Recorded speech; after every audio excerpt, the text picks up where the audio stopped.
Bom, os grupos parlamentares não podem funcionar como deveriam funcionar, sobretudo porque os deputados não têm assistentes. O que é ter um assistente?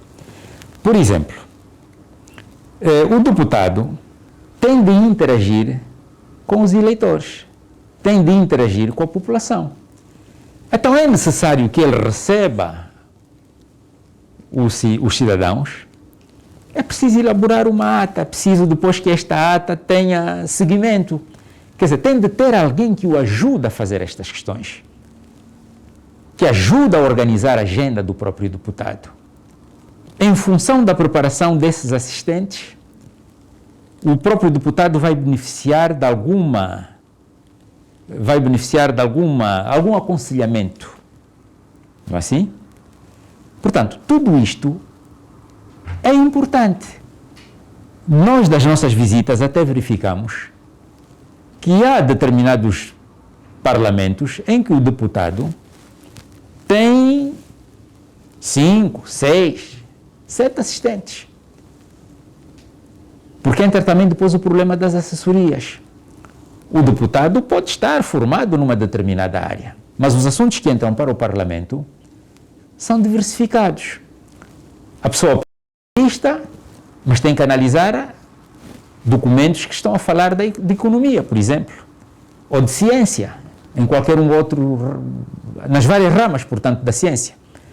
E vai carecer de consultoria. Nós não temos nada disso. Por isso mesmo, os grupos parlamentares não podem ter aquele desempenho que seria o adequado. Por outro lado, depois há esses constrangimentos de que não há tempo para se poder discutir corretamente os assuntos. Depois também há a questão de que a grande maioria dos grupos ou das comissões de trabalho são presididas pelo MPLA. E não há isenção.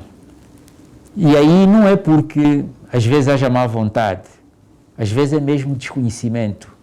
As pessoas não têm noção clara de qual é o papel do presidente de um grupo. Ele tem que ser isento. Porque se ele quer discutir, quer participar, quer apoiar o seu grupo parlamentar, ele não pode ser presidente. É só dizer, olha, eu não quero ser presidente, eu quero discutir. Então pronto, ele vai discutir dentro do seu grupo e pode defender as teses que quer. Mas quando ele aceita ser presidente de um grupo ou aceita ser presidente da Assembleia Nacional, ele tem que ser imparcial. Não tem direito a apoiar este grupo ou apoiar aquele grupo. O papel dele é um papel de coordenação. Isso não se verifica. E o mais grave de tudo é que também não há compreensão de qual é o papel de um parlamento. Há muita gente que está lá dentro que não tem noção, não é? Do que é um parlamento e qual é o papel de um parlamento. O parlamento é uma plataforma de diálogo. Ali tem-se em vista a concertação.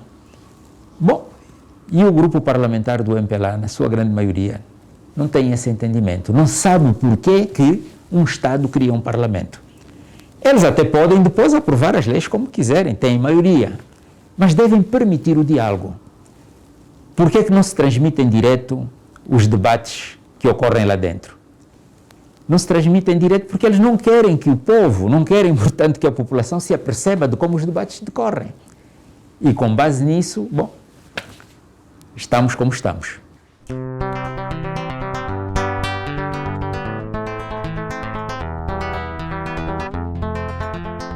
Mas nós devemos dizer que, bom, em primeiro lugar, que apoiamos o registro eleitoral.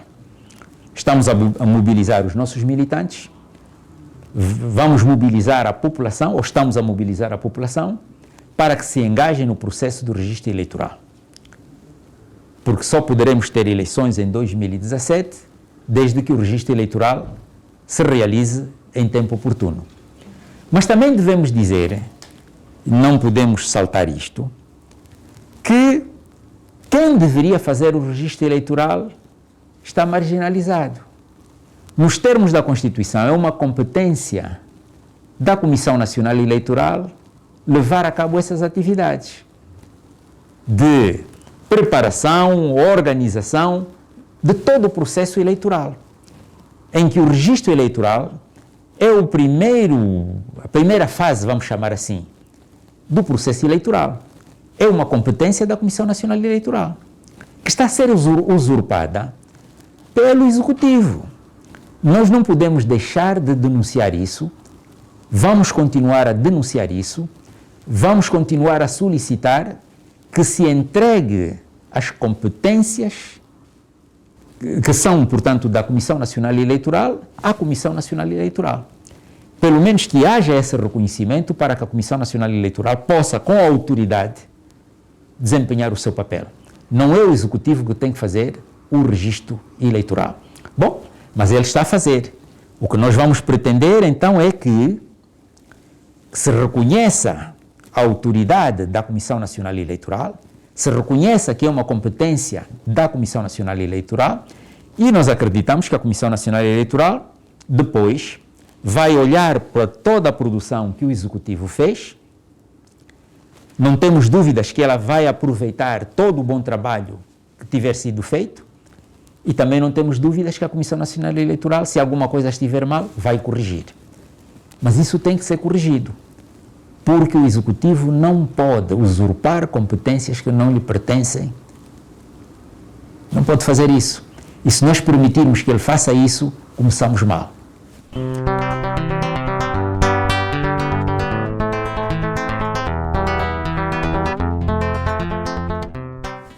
É uma grande preocupação da Casa CE. A Casa CE praticamente surge porque compreendeu ou compreende que há necessidade de se reverter a situação que se está a viver. Não é assim? Eu praticamente fiz toda a minha carreira nas Forças Armadas, nunca pensei em vir fazer política como profissional. Venho mais no sentido de dar uma resposta, ou vir atender a uma necessidade de se alterar o estado de coisas que graça pelo nosso país. Nós não podemos continuar a ter uma má governação que leva os angolanos à pobreza. É preciso reverter este quadro. E não basta falar, é preciso fazer.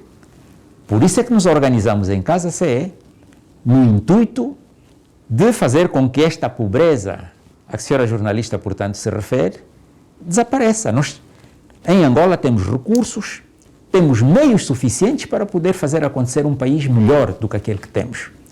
E só não se faz porque, de facto, há má governação. Então, nós temos que reverter este quadro. E é por isso que a Casa CE surgiu na arena política angolana. Não é por outra razão qualquer. Viemos aqui no sentido de socorrer Angola.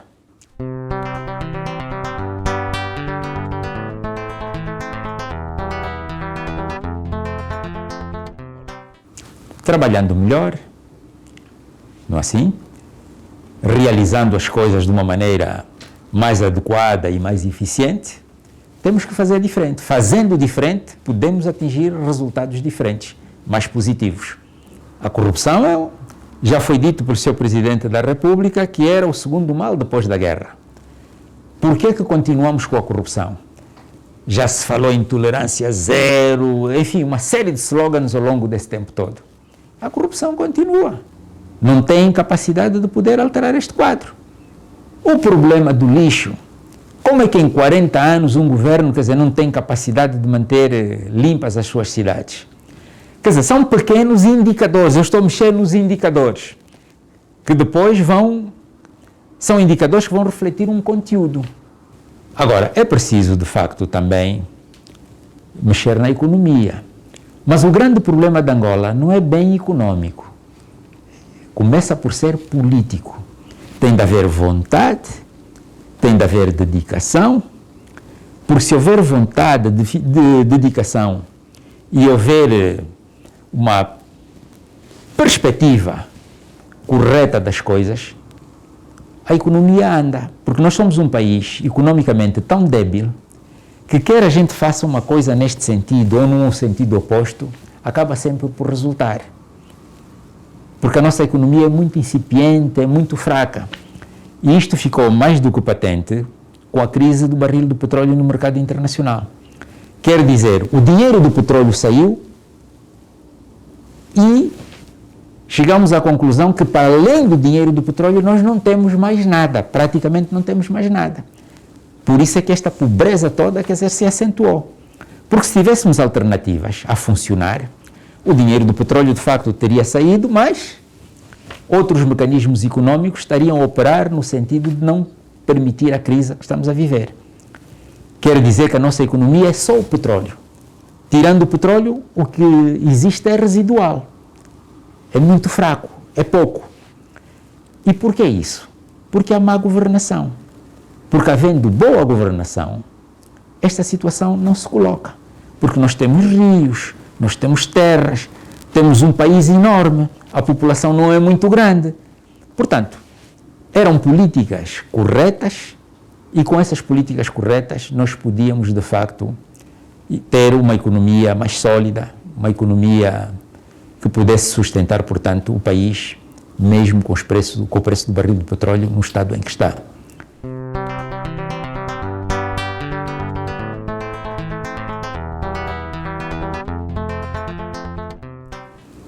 Isso significa o quê?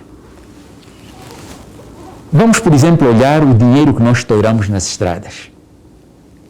Como é que o indivíduo gasta o dinheiro, a quantidade de dinheiro enorme que se gastou a construir estradas, e essas estradas, quer dizer, não duram 7 anos, não duram 10 anos, já estão outra vez destruídas. Isto é gastar dinheiro à toa. E tudo isto tem a ver com a governação. Por isso, nós propor-nos-íamos a fazer diferente, a governar de outra maneira.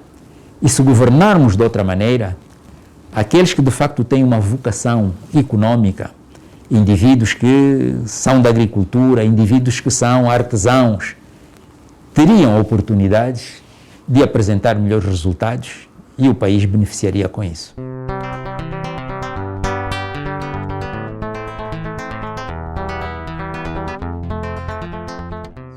Nós estamos a afinar a nossa máquina para obter um bom resultado em 2017. A máquina ainda não está devidamente afinada, estamos a trabalhar nisso. Nós vamos mobilizando a população, vamos mobilizando os eleitores, nós vamos formando os nossos militantes, nós vamos estruturando a nossa máquina no sentido de que, quando houver a convocação das eleições, possamos então ter um melhor desempenho e obter bons resultados. Portanto, as nossas propostas relativamente à governação futura, bom, elas irão aparecer no nosso programa do governo. Também estamos a trabalhar nisso neste momento. Bom, e tem a ver com questões de caráter político. Por exemplo, nós não ficaríamos tanto tempo sem resolver o problema das autarquias. Porque um governo também não deve ter a ambição de querer fazer tudo sozinho. É preciso descentralizar.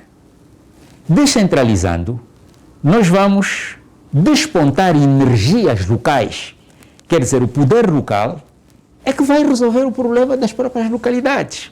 Ali tem gente, havendo líderes que eles próprios vão eleger, eles vão saber como encontrar solução para os seus problemas. Por exemplo, a nível político, a grande aposta no poder local, estamos a falar fundamentalmente das autarquias.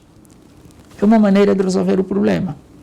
O governo central tem que se preocupar com questões mais abrangentes, que digam respeito a todos, e deixar que a iniciativa local realize, portanto, as questões locais, os problemas locais. Por exemplo, a nível da economia, não é assim? Nós também entendemos que, em lugar de estar a trazer gente de fora a querer resolver coisas novas ou implementar coisas, vamos potenciar aquilo que a nossa força de trabalho já sabe realizar. Nós temos um povo, não é assim? Que sempre soube fazer as suas coisas, seja na pesca, seja na agricultura. Em vez de estarmos a trazer iniciativas completamente novas, vamos potenciar essa força de trabalho que já tem, portanto, uma certa experiência, uma certa cultura em realizar atividades.